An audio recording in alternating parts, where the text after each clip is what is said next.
Assalamualaikum warahmatullahi wabarakatuh. Rahayu Sagung Dumadi. Kembali lagi di channel Babat Nusantara.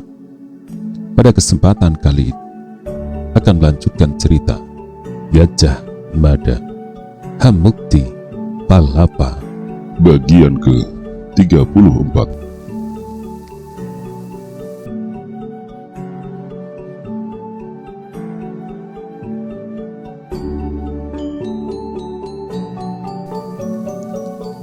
Rai Sunelo tersenyum membuat penasaran, namun mendadak Gajah Enggon teringat kepada penunggang kuda pencuri pusaka yang terlihat melarikan diri ke arah utara.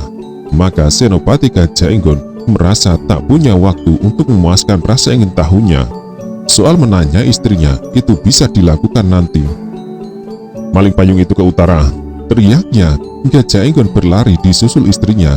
Ternyata amat berbeda dengan ketika beradu balap menggunakan kuda. Berlari apa adanya, menempatkan Rai Sunelo bukan tandingan suaminya.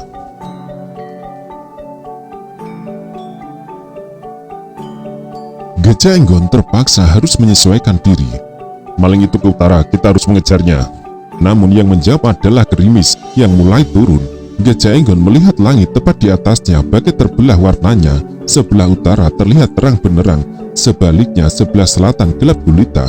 Petir yang mewarnai menjadi pertanda hujan yang akan turun tidaklah main-main, karena demikian pekatnya kelembapan udara yang akan turun dalam bentuk hujan deras.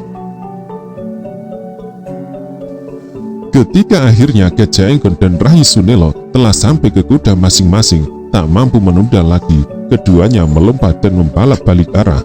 Tak sebagaimana saat mendatangi tempat itu, Gajah Enggon memacu kudanya dengan amat cepat.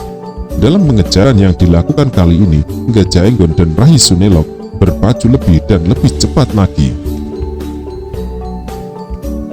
Tak hanya Gajah Enggon yang tak sabar, Rai Sunelo kini berteriak-teriak meminta kuda tunggangannya untuk berderap kencang. Hal yang sama dilakukan oleh Gajah Enggon.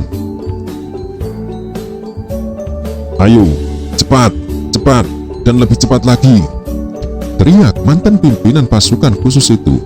Bayangan maling pencuri payung Kyai Udan Riwis dan Cina Gringsing Lobeng Luih Laka masih terlihat di kejauhan. Namun, akhirnya Gajah Enggon tidak mampu lagi mengikuti jejaknya setelah maling itu memasuki pedukuhan. Lenyap bagai tenggelam di telan hantu.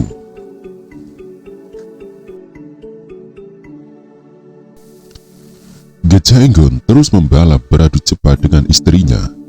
Jarak kepedukuhan di depan yang telah dilewati sebelumnya makin dekat dan makin dekat, hingga akhirnya Gajah Enggon dan istrinya tiba di tempat itu. Rupanya karena baru saja melintas orang berkuda yang berpacu bagai kesetanan, memancing rasa ingin tahu para penduduk yang masing-masing keluar dari rumahnya.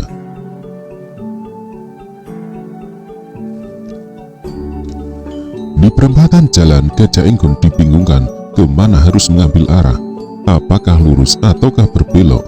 Gajah Enggon segera berhenti. Aku Senopati Gajah Enggon dari pasukan khusus Bayangkara, teriak Senopati Gajah Enggon sambil mengeluarkan lencananya. Kemana arah orang berkuda yang baru melintas di tempat ini? Serentak para penduduk itu mengarahkan telunjuk ke kanan.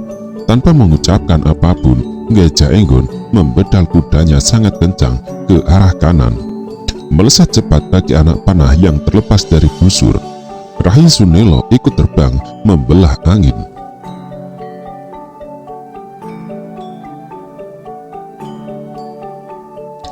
Tadi orang itu mengaku senopati dari apa? Berbisi salah seorang penduduk. Senopati Gajah Enggon dari pasukan khusus Bayangkara. Orang itu terkejut karena pernah mendengar kebesaran nama Bayangkara dan juga pernah mendengar nama Gajah Enggon yang dulu mengalami musibah, pingsan berhari-hari karena lemparan batu yang mengenai kepalanya. Namun belum lagi reda rasa kaget orang itu, suara guntur yang meledak menggemuruh di langit menyebabkan keadaan ingar-bingar.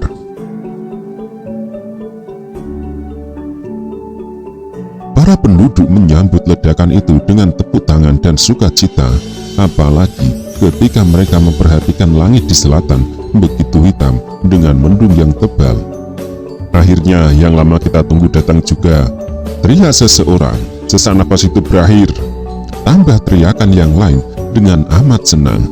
Dengan penuh minat, penduduk yang telah lama merindukan turunnya hujan itu memperhatikan langit yang menggelap di daerah selatan dan mulai muncul mendung di bentangan langit lainnya. Gerimis yang kemudian datang dan akhirnya disusul dengan hujan yang turun deras disambut dengan tepuk tangan riuh beramai-ramai. Orang-orang telah keluar rumah dan bahkan disusul orang-orang yang masih berada dalam rumah. Juga perempuan dan anak-anak menyambut hujan turun itu dengan berbasah-basah.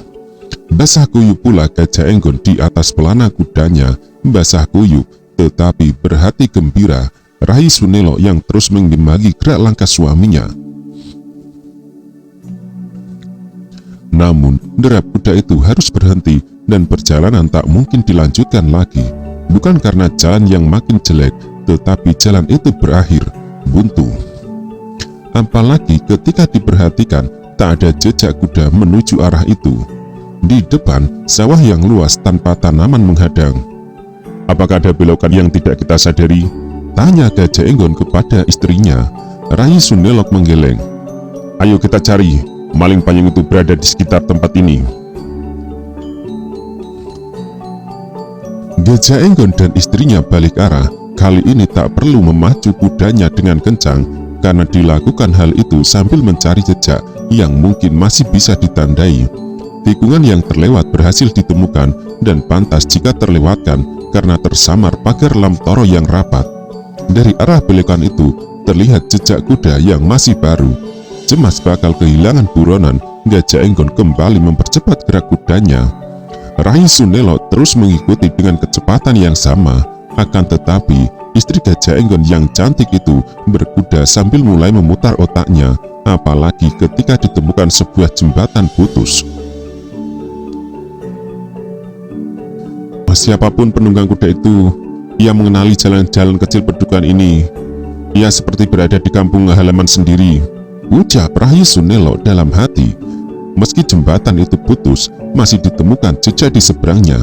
Rai Sunelok menyaksikan bulak sawah lagi di depan, tetapi tak seberapa panjang. Melihat suaminya bingung, Rai Sunelok memutar balik untuk mengambil ancang-ancang. Gajah Enggon bergegas menepi ketika dari jarak yang cukup, Rai Sunelok berpacu amat kencang, makin kencang, dan bertambah kencang. Untuk kemudian dengan penuh keyakinan membawa kudanya melesat melompati sungai. Gajah Enggon terbelalak menyaksikan ulah istrinya itu. Namun, Gajah Enggon tak menimbang terlalu lama untuk mengikuti jejak istrinya, karena Rai Sunelo tidak menoleh dan terus memacu kudanya melacak jejak yang masih samar. Rai, tunggu! Teriak Gajah Enggon. Gajah Enggon memutar kudanya untuk mengambil ancang-ancang pula. Gajah Enggon tak merasa ragu mengikuti jejak istrinya yang membuat bingung itu. Dua orang laki-laki anak buah Bandar Sarapati yang membahayakan keselamatannya berhasil ia redam. Hal yang belum diketahui bagaimana penjelasannya. Kini ditambah dengan kemampuan lain yang tak kalah mencengangkan, yang juga membutuhkan penjelasan amat mendesak. Bagaimana ceritanya mempunyai semua kemampuan itu? Kuda yang ditunggangi Gajah Enggon melesat cepat menerobos hujan yang turun dengan deras. Makin lama makin dekat, hingga tibalah saatnya Gajah Enggon mengambil keputusan melompat terbang melintasi kali. Gajah Enggon merasa kepalanya seperti akan meledak ketika ternyata berhasil melintas tanpa celaka. Dengan bergegas, Gajah Enggon membalap mengejar istrinya yang telah berada jauh di depan. Namun Gajah Enggon tak harus terus mengejar karena Rai Sunelok telah berhenti menunggunya. Gajah Enggon melihat Rai Sunelok berhenti di pertemuan jalan yang jelek dengan jalan yang baik, jalan yang entah menuju kemana. Bagaimana? Tanya Gajah Enggon. Ada banyak jejak kuda yang membingungkan, Kakang, ucap Rai Sunelok. Gajah Enggon memperhatikan jalan di kaki kudanya dengan cermat. Benar apa yang dikatakan istrinya. Ada beberapa jejak kaki kuda di tempat itu, baik ke arah kanan maupun ke kiri. yang akan segera lenyap jejak itu karena hujan yang turun makin deras. Apa yang bisa kita lakukan, Kakang? Tanya Rai Sunilo. Bagi Gajah Enggon, pertanyaan itu juga muncul dari dalam hatinya. Andai kata kau maling itu, atau menggunakan cara berpikir maling, arah mana yang akan kau ambil? Rai Sunilok masih memperhatikan perempatan di depannya dengan segenap rasa ingin tahu. Rai Sunilok yang basah kuyup itu berbalik. Menurutku 3 kemungkinan tersedia sama kuatnya. Maling itu bisa lurus, bisa belok kiri, dan bisa pula belok kanan, bergantung kemauannya. Namun yang jelas, maling pusaka itu pasti mengenali daerah ini dengan baik. Mencuat alis Gajah Enggon memperoleh jawaban itu. Bagaimana kamu bisa berpendapat seperti itu? Ia tahu jalanan daerah ini, ia tahu kemana harus membelok, sementara kita harus ke depan sampai ke jalan buntu. Ia tahu jembatan yang akan dilewati rusak, karenanya ia langsung mengambil ancang-ancang untuk melompat. Bisa jadi penduduk yang kita temui tadi mengetahui siapa sebenarnya orang itu. Setidaknya pasti ia mondar-mandir di sini. Gajah Enggon makin takjub dalam memandangi istrinya yang ternyata memiliki kecerdasan yang tak terbayangkan, juga kemampuan lain yang belum didapat jawabnya. Segera ambil keputusan kemana arah kita, Kakang, ucap Rai Sunilo. Bagaimana kalau lurus? Tanya Senopati Gajah Enggon. Aku sependapat, kita ambil jalan lurus. Derap kuda dipacu tak lagi kencang karena hujan yang sangat deras membuat jalanan tertutup genangan air di sana sini. Ketika melintasi sebuah rumah terbengkelai yang agaknya tidak berpenghuni, Gajah Enggon mengambil keputusan berteduh. Baginya bukan hal sulit untuk terus berpacu dan tetap mengenakan pakaian basah. Akan tetapi, tentu tidak baik bagi Rai Sunilo yang tidak memiliki ketahanan seperti lelaki. Istrinya bisa terserang demam atau masuk angin.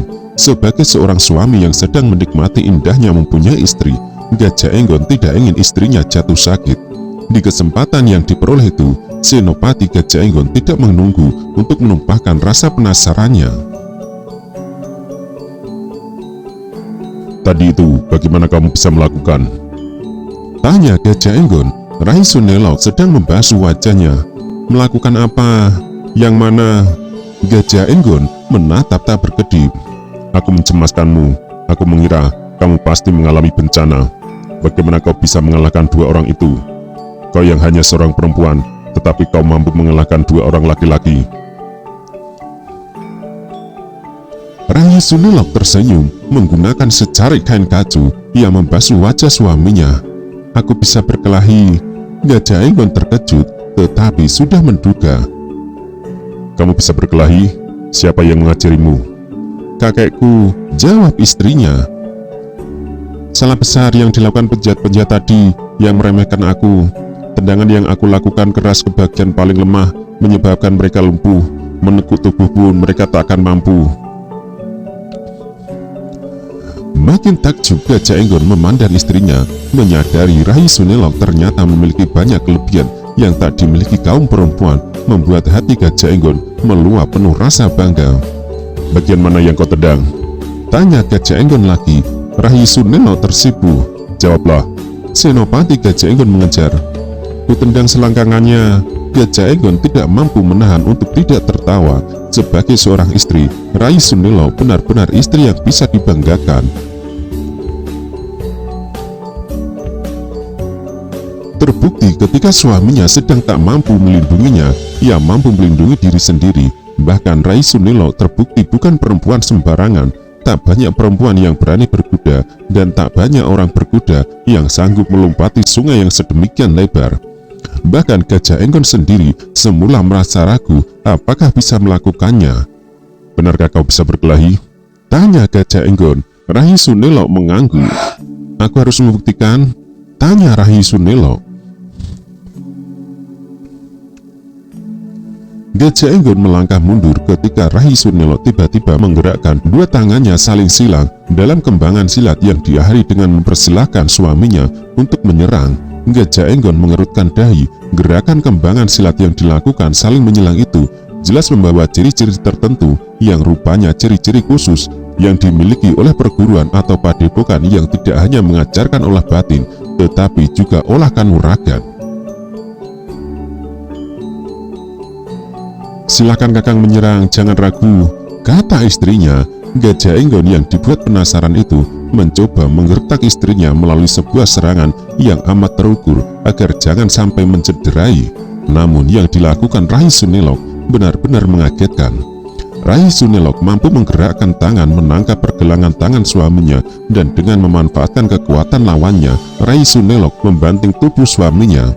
Gajah Enggon yang terlambat menyadari merasakan nyeri sesaat setelah tubuhnya terbanting dengan keras. Namun dengan segera Rai Sunilok memeluknya.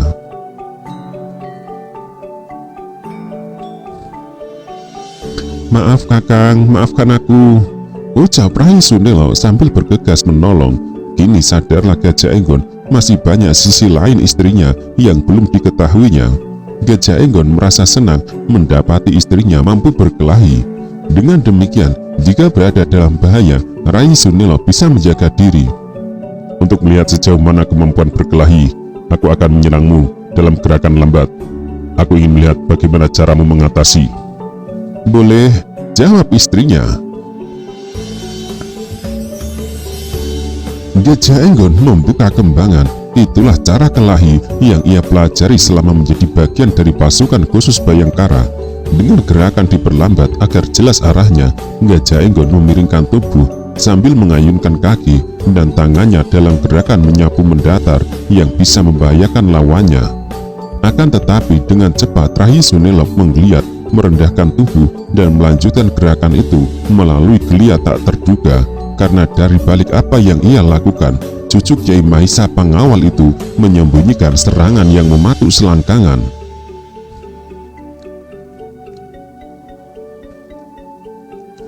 Melihat itu, Gajah Enggon terpaksa membatalkan serangan. "Gila," desis Gajah Enggon. Rai Sunilok tertawa sambil mendekat dan memeluk suaminya. "Hei, kenapa?" tanya Gajah Enggon. "Aku malu," jawab istrinya. "Malu kenapa?" tanya Gajah Enggon lagi. "Aku seorang perempuan tetapi gemar mempelajari bela diri." Agak terbelalak Gajah Enggon. "Mengapa harus malu? Aku senang kamu memiliki kemampuan itu. Aku senang karena kau mampu menjaga diri sendiri." Hujan makin gemuruh menumpahkan semua isi langit. Sungai di depan rumah terbengkalai yang digunakan berteduh yang semula kerontang dengan cepat terisi dan bahkan mulai meluap. Saat itu tengah hari, tetapi gelap yang timbul serasa hari telah petang. Gajah Enggon dan istrinya membutuhkan waktu yang cukup lama untuk menunggu hujan yang telah berlangsung 2 kali tabuh lamanya reda. Hujan yang turun di wilayah Taratas benar-benar disambut dengan sukacita oleh para penduduk. Para lelaki yang memiliki lahan sawah tidak sabar menunggu hujan reda. Dengan cangkul di tangan, para lelaki itu mengatur air yang menggenangi sawahnya. Air yang berlimpah itu disambut dengan hati senang karena masa depan akan kembali cerah. Hingga akhirnya setelah berlangsung cukup lama, hujan pun reda. Mendung yang semula begitu tebal kembali menipis, kemudian berubah menjadi warna mega di sana-sini. Justru karena hujan mereda, suara-suara yang semula tidak didengar kini hadir menyentuh gendang telinga. Jenis suara yang mengagetkan. "Ada orang berkelahi Kakang," bisi Rai Sunilok. Gajah Enggon terkejut dan memperhatikan. "Kau benar." Rai Sunilok bangkit dan memperhatikan. "Dari mana?" tanya suaminya. Rai Sunilok mengarahkan telunjuknya. Tanpa mempertimbangkan apa pendapat suaminya, Rai Sunilok berlari ke arah kuda yang terikat di batang pohon nyamplung. Rai Sunilok juga melepas ikatan kuda suaminya. Cekatan seperti sudah tahu apa yang akan dilakukan, Rai Sunilok melompat ke punggung kuda dan berderap. Gajah Enggon yang tak keberatan segera mengikuti dari belakang. Rupanya Rai Sunilok menyimpan kecerdasan yang sulit dimengerti. Istri yang cantik itu memberi isyarat untuk berhenti seperti lagaknya prajurit dan melompat turun. "Kita menghadap benda mendekati tempat itu Kakang." Gajah Enggon tersenyum. Gajah Enggon segera mengikat kudanya di tempat yang terlindung. Dengan berjalan mengendap-endap dan menyibak lebatnya semak perdu, Gajah Enggon menuntun Rai Sunilok mendekati suara yang terdengar makin jelas. Akhirnya dari tempat yang cukup dekat terlihat apa yang terjadi. Gajah Enggon melihat sebuah perempuan yang sangat timpang. Seorang lelaki dikeroyok oleh 4 laki-laki. Hal yang paling menarik perhatian Gajah Enggon dan menyebabkan jantungnya berhenti berdenyut adalah lelaki yang mengalami kesulitan luar biasa karena harus menghadapi 4 lawan itu. Mengenakan ikat kepala yang amat dikenalinya, itulah secarik kain yang bukan benda sembarangan. Gajah Enggon lebih terbelalak lagi melihat payung Kyai Udan Riwis yang digunakan sebagai senjata di tangan kanan. Orang itu menggunakan payung dan mengubahnya menjadi bersifat tombak. Di tangan kirinya, dengan kelincahan sama dengan tangan kanannya, pedangnya mengayun menyambar-nyambar. Meski sendirian, orang itu mampu bertahan dengan baik, walau entah sampai kapan. Berbekal kemampuan olah kanuragan, tak ubahnya kemampuan orang yang telah lama menjadi prajurit. Dengan tangkas dan terengginas, orang itu mampu melayani segenap pengeroyokan meski dalam keadaan makin terdesak. Namun, Gajah Enggon bingung dan mengambil sikap. Saat ia merasa harus melibatkan diri dalam pertempuran yang tidak seimbang itu, segera muncul pertanyaan, pihak mana yang harus dibela dalam melihat ketimpangan perkelahian macam itu. Hati nuraninya harus memihak kepada yang lemah, padahal yang lemah adalah maling yang telah mencuri pusaka penting dari istana Majapahit. Namun Gajah Enggon merasa tak boleh terlalu lama membuat pertimbangan. Berhenti!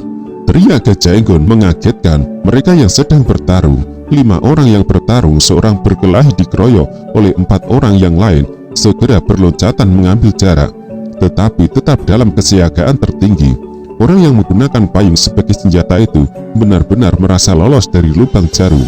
Kemampuan kanuragannya yang terlatih menyebabkan ia masih mampu bertahan menghadapi 4 orang sekaligus. Namun ke depan sebenarnya hanya masalah waktu. Cepat atau lambat ia akan kalah karena kalah jumlah. Perhatian mereka yang berkelahi segera tertuju kepada Gajah Enggon yang dengan bergegas mengeluarkan dan mengacungkan lencana. Itulah lencana yang menunjukkan ia adalah seorang pejabat penting di Majapahit. Aku Senopati Gajah Enggon dari pasukan Kusbayangkara. Kuminta kalian hentikan perkelahian. Teriak Gajah Enggon sangat lantang. Maling payung itu rupanya mengenali lencana itu, demikian juga dengan 4 orang pengeroyoknya. Jadi, kamu orang yang beberapa waktu lalu mencuri payung dan Cina itu? Tanya Gajah Enggon tanpa berbasa-basi, ditujukan kepada orang yang demikian sembrono telah menggunakan payung sebagai senjata. Pertanyaan yang dilontarkan Gajah Enggon itu menyebabkan pemegang songsong itu bingung. Siapa namamu? Tanya Gajah Enggon. Orang itu tak merasa perlu menyamarkan diri. Setelah berdiri tegak, ia bersikap amat tenang, bahkan tersenyum. Namaku Brajang Ratus. Jawabnya, kuakui, aku orang yang telah mencuri pusaka-pusaka ini dari ruang perbendaharaan pusaka. Benda-benda ini kucuri karena aku tidak telaten melihat kesengsaraan berkepanjangan yang dialami rakyat Majapahit. Sementara, aku tak melihat langkah nyata dalam bentuk apapun yang dilakukan para pejabat yang tak punya kepedulian dan tidak peka karena terlanjur merasakan nyaman berada di tempat duduk yang empuk. Jawaban itu menyebabkan permukaan hati Senopati Gajah Enggon bagi dirambati semut. Kuakui, aku memang mencuri benda-benda pusaka itu. Yang kulakukan karena niat baik untuk menolong sesama dengan harapan kelak jika tiba saatnya pasti kukembalikan ke tempat asalnya. Lanjut Brajang Ratus. Gajah Enggon tidak bisa mengelak atau mengingkari keadaan di sekelilingnya yang telah basah kuyup memberi harapan kepada siapa saja untuk kembali bertani setelah kegiatan itu tak mungkin dilakukan karena kekeringan yang luar biasa. Gajah Enggon lalu menebar pandangan mata ke 4 orang lain. Gajah Enggon tidak sabar ingin tahu apakah alasan 4 orang itu sehingga melakukan pengeroyokan. Gajah Enggon tiba-tiba menebak. Kalian berempat orang-orang dari Kedah bukan? Orang-orang itu terkejut dan saling pandang antara mereka. Salah satu dari mereka menempatkan diri mewakili teman-temannya. Bagaimana kau tahu kami dari Kedah? Gajah Enggon sampai pada tebakan berikutnya. Hanya orang dari Keta yang merasa berkepentingan dengan dua benda itu. Benda-benda yang menimbulkan anggapan ngawur, yang tak sekedar salah kaprah, seolah benda itu merupakan tempat bersarangnya wahyu. Panji Keta mungkin merasa akan lebih mantap melakukan makar setelah bisa menguasai benda-benda itu.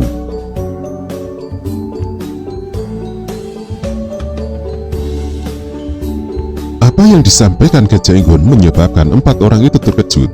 Apa yang selama ini disembunyikan dan jangan sampai Majapahit tahu, agaknya bukan rahasia lagi. Untuk melakukan perlawanan pada Majapahit, saat ini telah dilakukan latihan besar-besaran yang dilakukan di sebuah tempat tersembunyi. Dibangun sebuah lapangan besar di tengah hutan. Di tempat itulah Keta dan Sadeng bersama-sama bersatu padu berlatih diri. Bahwa seorang pejabat penting dari Majapahit yang dapat ditandai dari rencananya telah menyebut rencana makar yang akan dilakukan Panji Keta. Itu artinya gerakan senyap yang dilakukan Keta dan Sadeng agaknya terendus oleh para telik sandi Majapahit. Kalau dugaanku benar adanya, kata Gajah Enggon, siapakah nama kalian ke sana? Agar aku mengetahui dengan benar sedang berurusan dengan siapa. Atau jika aku terpaksa menangkap kalian untuk menegakkan hukum di Majapahit, aku tidak akan keberatan menyampaikan kabar kematian kalian kepada keluarga kalian, agar ada yang menengok di penjara. Ucapan Gajah Enggon yang disampaikan dengan tenang itu malah disambut dengan tawa berderai. 4 orang itu tertawa semua. Apa saja yang telah kau ketahui tentang apa yang dilakukan oleh Panji Keta di sanak Senopati Gajah Enggon? Tanya salah seorang dari mereka. Sebelum aku menjawab, balas Gajah Enggon, tolong sebut nama kalian supaya aku tahu berbicara dengan siapa. 4 orang itu kembali saling pandang dengan sesama temannya. Namaku dan tahun. Benar seperti yang kukatakan, aku memang berasal dari Keta. 3 orang temanku, mereka adalah Brimoro, Lancar Manuhara, dan Panji Hamu yang masih kerabat dengan Panji Keta. Gajah Enggon memperhatikan wajah Panji Hamu dengan penuh perhatian. Agak lama Gajah Enggon memperhatikan raut muka itu agar kelak bisa menghafalnya jika bertemu lagi di lain kesempatan.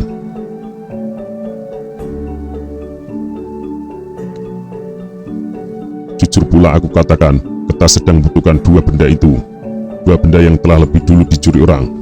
Udan Tahu melanjutkan. Memperoleh jawaban itu, seketika wajah Gajah Enggon berubah. Dengan seketika Gajah Enggon teringat pembakaran rumah dan pembantaian-pembantaian yang dilakukan sekelompok orang di hari pertama perjalanannya. Jadi kalian rupanya, ucap Gajah Enggon dengan suara datar sambil kedua tangannya ditekuk. Dengan tangan bertekuk seperti itu, tak seorang pun yang tahu ada pisau-pisau yang telah turun dari lengan baju. Pisau-pisau yang dirancang dengan amat khusus, yaitu beban berat terletak di ujung bilah, sehingga jika dilempar, arah pisau itu tak akan membalik. Pisau yang demikian adalah senjata andalan orang-orang Bayangkara yang memiliki kemampuan bidik sangat terlatih. Pertanyaan yang dilontarkan Gajah Enggon menyebabkan 4 orang pengeroyok Brajang Ratus itu saling pandang. Ada apa dengan kami? Tanya Udan Tahun. Kalian yang beberapa hari lalu membuat onar dengan membantai orang-orang tak bersalah. Kalian adalah buronan Majapahit. Udan Tahun tertawa pendek, tetapi tidak dengan teman-temannya yang langsung tertawa bergelak-gelak. Menandai sikap demikian, Gajah Enggon menyimpulkan orang-orang itu tak mungkin menyerah. Itu sebabnya Gajah Enggon segera mengambil keputusan yang tak diduga siapapun.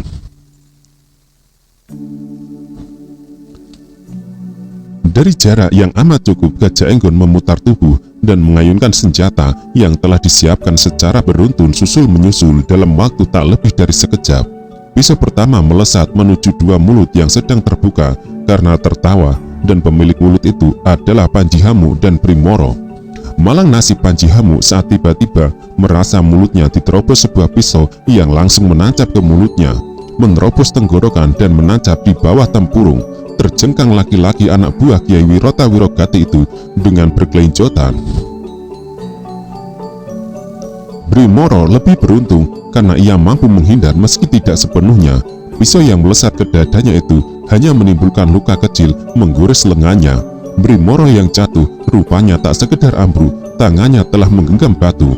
Kurang ajar, berteriak udan tahun yang marah luar biasa. Gajah Enggon mempersiapkan diri akan mengulang lemparan senjata rahasianya. Kali ini udan tahun menempatkan diri amat waspada sambil berloncatan mengambil jarak agar bisa menepis pisau-pisau terbang itu. Hal yang sama dilakukan oleh Lancar Manuhara yang segera mengambil sikap. Ketika pisau terbang pertama mengayun ke arah udan tahun, dengan cermat udan tahun meliuk menghindar arah lintasan pisau. Pisau itu pun berhasil dihindarinya, yang segera dibalasnya dengan cara yang sama. Udan tahun memiliki waktu yang cukup untuk meraih dua kepalan batu yang diayunkan susul menyusul. Gajah Enggon meliuk menghindar sambil kedua tangannya kembali berisi dua pisau tajam siap dilontarkan. Namun Gajah Enggon mendapatkan kenyataan yang tak terduga. Brimoro yang juga menggenggam batu mengayunkan batu itu sangat deras. Bukan Gajah Enggon yang menjadi sasarannya, tetapi istrinya. Gajah Enggon terpaksa membelah perhatian. Namun Gajah Enggon kemudian melihat istrinya telah menempatkan diri berlindung di belakang seekor kuda yang entah milik siapa. Kuda itulah yang terhajar batu hingga terlonjak berdiri kedua kaki depan di atas. Berlari kencang kuda itu menyebabkan udan tahun, Brimoro, dan Lancar Manuhara berlarian menghindar. Kesempatan yang amat longgar itu dimanfaatkan dengan baik ketika Gajah Enggon melirik. Ki Brajang Ratu setelah melompat ke atas punggung kudanya yang melesat kembali ke arah selatan. Sial, Gajah Enggon mengeluh. Gajah Enggon dibingungkan atas langkah apa yang harus diambil. Namun lagi-lagi ia dan istrinya terlambat. Udan tahun tiba-tiba bersiul kuat sekali sebagai sebuah isyarat yang harus dilakukan. Setidaknya udan tahun merasa merampas payung dan Cina Gringsing Lobeng Luwih Laka itu jauh lebih penting daripada melayani senopati Gajah Enggon, bahkan mengurus temannya. Udan tahun dan dua temannya yang tersisa berlarian ke arah kuda yang telah bergerak setelah memperoleh panggilan lewat siulan melengking. Sia-sia upaya Gajah Enggon mengayunkan pisau-pisau senjata rahasianya karena jarak mereka telah jauh. Gajah Enggon dan istrinya cemas kehilangan jejak para buronan itu karena kuda-kuda tunggangan mereka disembunyikan jauh di belakang mereka. Rai Sunilok ternyata berpikiran sama dengan suaminya. Rai Sunilok berlari kencang disusul suaminya yang menyesali diri. Jejak yang semula sangat jelas itu menjadi samar lagi. Apa boleh buat, langkah yang dilakukan berikutnya adalah kembali mengais-ngais jejak kaki kuda yang untunglah terlihat jelas di jalanan yang becek itu. Dengan apa yang dialaminya, sadarlah Senopati Gajah Enggon bahwa ada beberapa pihak yang berkeinginan memiliki benda-benda pusaka yang hilang itu. Bisa jadi berita mengenai Songsong Kiai Udan Riwis dan Cina Gringsing Lobeng Luwih Laka telah menyebar ke telinga pihak-pihak yang berkepentingan dengan benda itu. Siapakah mereka? Meski Gajah Enggon berpikir keras apapun, tidak menemukan jawabnya.